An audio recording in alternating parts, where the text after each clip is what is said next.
Orang laki-laki yang bernama Abul As datang ke rumah Rasulullah SAW untuk melamar Zainab. Dia mengatakan, "Wahai Muhammad, saya ingin melamar putri engkau yang bernama Zainab." Kemudian Nabi mengatakan, "Saya tidak akan menikahkan dia sebelum saya bertanya pendapatnya." Waktu itu Nabi belum mendapatkan wahyu, artinya belum menjadi Nabi.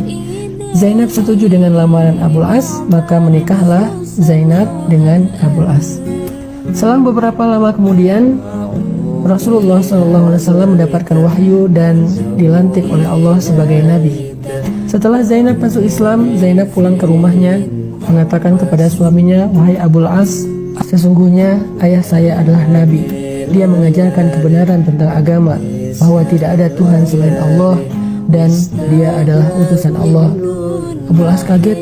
"Apa yang kau katakan, wahai Zainab?" "Wahai Abul As, apa yang disampaikan ayah saya adalah kebenaran, dan saya pun telah meyakini kebenaran itu. Jika engkau berkenan, marilah ikut dengan saya.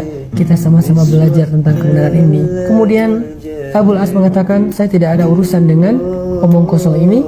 Sesungguhnya saya tidak suka kepada orang yang telah mencela nenek moyang kita, mencela sesembahan kita, dan membuat kekacauan di tengah-tengah kaum kita."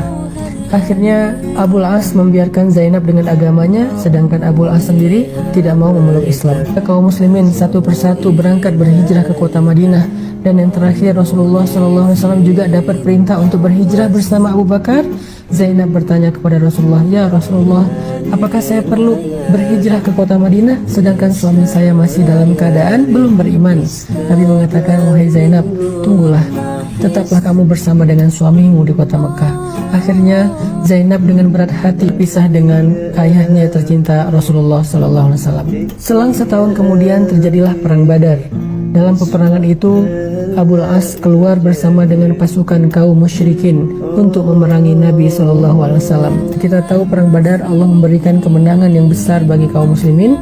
Ternyata Abul As termasuk di antara orang-orang yang ditawan di antara tawanan-tawanan di kota Madinah. Kemudian sampailah berita ke kota Mekah tentang penawanan Abul As kepada Zainab bintu Rasulullah. Zainab menjadi sangat bersedih di kota Mekah. Di satu sisi dia merasa bahwa yang ikut berperang ini adalah suaminya, tetapi di sisi yang lain yang diperangi adalah ayahnya. Zainab bingung bagaimana cara menebus Abul As, sedangkan Zainab tidak punya harta, mereka termasuk orang miskin. Sampai kemudian Zainab mencari sesuatu untuk bisa menebus suaminya kepada Rasulullah, maka dia mengirimkan sesuatu yang sangat berharga kepada Rasulullah di kota Madinah. Ketika Nabi memeriksa di antara tebusan-tebusan yang diberikan orang Quraisy untuk menebus tawanan mereka, Nabi menemukan satu benda yang sangat istimewa di antara tebusan itu, kalungnya Khadijah.